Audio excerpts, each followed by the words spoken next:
राजीव एक साधारण जीवन जीता था।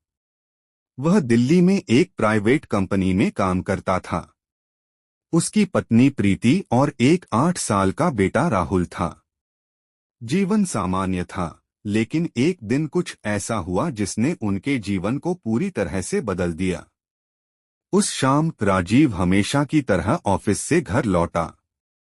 उसने देखा कि प्रीति रसोई में खाना बना रही थी और राहुल अपने कमरे में होमवर्क कर रहा था।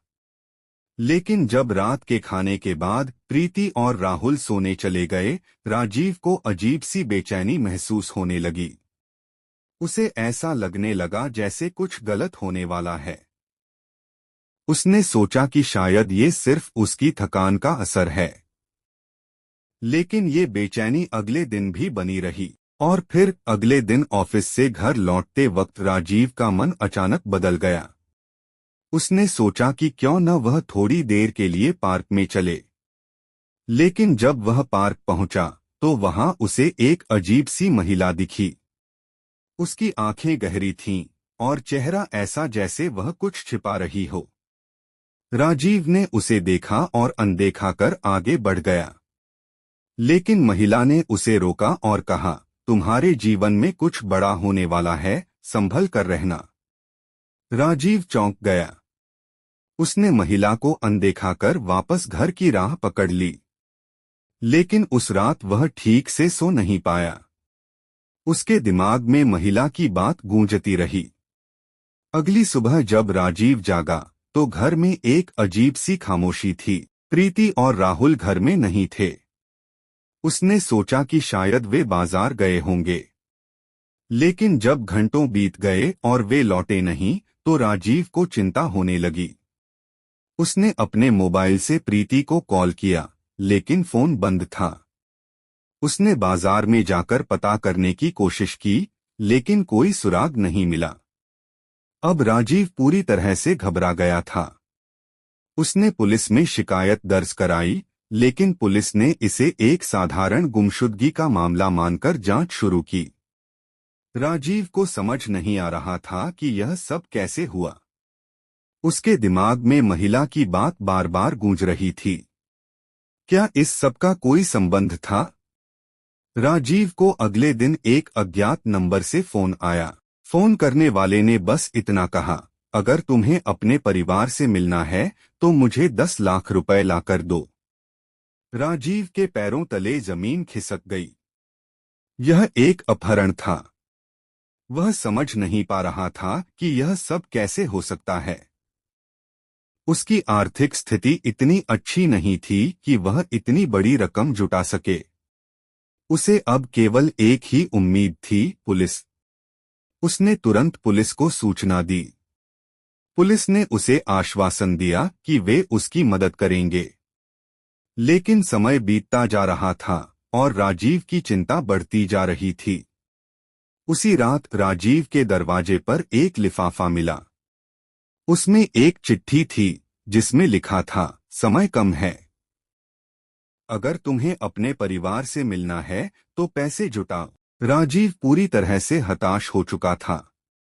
उसे समझ नहीं आ रहा था कि वह क्या करे। वह अपने परिवार को सुरक्षित वापस लाने के लिए कुछ भी करने को तैयार था। राजीव ने जैसे तैसे अपने दोस्तों और रिश्तेदारों से पैसे उधार लिए और उस अज्ञात व्यक्ति द्वारा बताए गए स्थान पर पहुंचा। लेकिन जब वह वहां पहुंचा तो उसने देखा कि वहां कोई नहीं था। फिर उसे एक और फोन आया। इस बार आवाज बदली हुई थी। राजीव, तुम्हारे परिवार को कुछ नहीं हुआ है। वे सुरक्षित हैं, लेकिन अगर तुम चाहो कि वे ऐसे ही सुरक्षित रहें तो इस खेल में तुम्हें हमारे नियमों के अनुसार चलना होगा। राजीव की समझ में अब कुछ भी नहीं आ रहा था। ये सब किसका काम था और क्यों?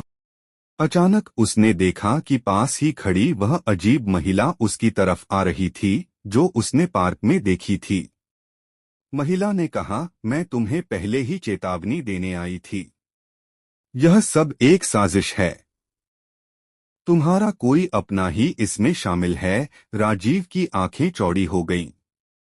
उसने जल्दी से महिला से पूछा, कौन कौन है इसमें शामिल? महिला ने बस इतना कहा, तुम्हारे सबसे करीबी लोग।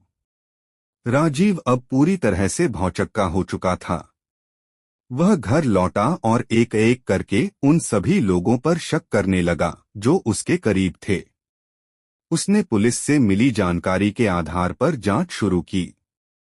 उसने धीरे धीरे सभी संदिग्धों पर नजर रखी और फिर एक दिन उसने अपने एक पुराने दोस्त से बात की जो एक प्राइवेट जासूस था। उसने कहा, राजीव, मैं तुम्हारी मदद करूंगा, लेकिन सच जानने के लिए तुम्हें बहुत सारे कठोर कदम उठाने होंगे। राजीव ने सहमति जताई और दोनों ने मिलकर जांच शुरू की। जांच के दौरान उन्हें कई चौंकाने वाले तथ्य मिले। प्रीति के फोन की लोकेशन ट्रेस करने पर पता चला कि वह दिल्ली से बाहर नहीं गई थी। और एक और चौंकाने वाली बात यह थी कि राजीव के बैंक खाते से भी बड़ी रकम गायब हो चुकी थी। अब राजीव का शक और बढ़ गया। उसने अपने जासूस दोस्त के साथ मिलकर प्रीति के संपर्कों की जांच की और तभी उन्हें एक बड़ा खुलासा हुआ। प्रीति का किसी और के साथ संबंध था और यह व्यक्ति वही था जिसने राजीव को फोन कर फिरौती मांगी थी। राजीव ने अपने दोस्त के साथ मिलकर एक योजना बनाई। उन्होंने उस व्यक्ति को फंसाने के लिए एक जाल बिछाया। राजीव ने उससे कहा कि वह पैसे देने के लिए तैयार है, लेकिन उसे अपने परिवार को पहले देखना होगा। उस व्यक्ति ने राजीव की शर्त मान ली। राजीव और उसका दोस्त एक सुनसान जगह पर पहुंचे जहां वह व्यक्ति प्रीति और राहुल के साथ आया। लेकिन राजीव और उसके दोस्त ने पहले ही पुलिस को इस बारे में सूचित कर दिया था।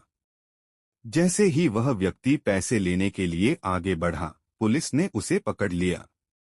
प्रीति और राहुल को बचा लिया गया, लेकिन प्रीति ने तुरंत राजीव से कहा, मुझे माफ कर दो राजीव, मैं अपने लालच में अंधी हो गई थी। मैंने सोचा कि हम आसानी से पैसे कमा लेंगे और फिर सब कुछ सामान्य हो जाएगा। राजीव की आंखों में आंसू थे। उसे समझ नहीं आ रहा था कि वह क्या कहे, लेकिन उसने खुद को संभाला और प्रीति से कहा, तुम्हारे लालच ने हमारे जीवन को खतरे में डाल दिया। अब हमारे बीच कुछ भी सामान्य नहीं रह सकता। प्रीति को पुलिस ने गिरफ्तार कर लिया और राजीव ने तलाक की प्रक्रिया शुरू कर दी। लेकिन यह सब होने के बाद भी राजीव के दिल में एक अजीब सी खलिश थी। वह सोचता था कि आखिर उसकी जिंदगी में यह सब क्यों हुआ। क्या यह सिर्फ प्रीति के लालच का परिणाम था या फिर उसकी अपनी गलती भी थी? राजीव ने खुद को और राहुल को इस सब से उबारने की कोशिश की। वह अब अकेले ही राहुल की परवरिश करने लगा, लेकिन उसके मन में एक सवाल हमेशा बना रहा, क्या वह कभी इस सब से उबर पाएगा? कहानी का अंत एक सवाल के साथ होता है। राजीव ने अपनी पत्नी से तो छुटकारा पा लिया, लेकिन उसके मन में अब भी सवाल थे।